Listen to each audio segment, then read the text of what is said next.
the South African National Defence Force can only be a temporary solution. It can't be a permanent solution. It must never be accepted to be a permanent solution.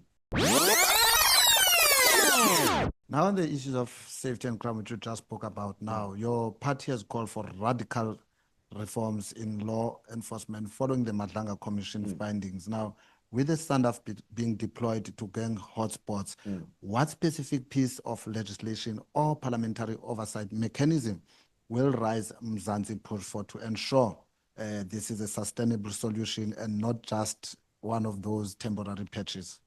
So let's accept that the deployment of the army, the South African National Defence Force, can only be a temporary solution.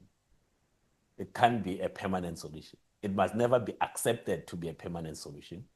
It's a temporary solution. But if you don't have the detectives to investigate the cases, then you can't use the army as a permanent solution to gang violence and illegal mining. You can use to say, all right, for this particular period, and we are waiting to get the letter from the president, because that's the first point, to say, all right, the president, you have now said this is how long the South African National Defence Force will be on the ground, this is how much it's going to cost, but also the command structure needs to be cleared. The role of policing must be led by the South African Police Service. The army cannot take the lead in these operations.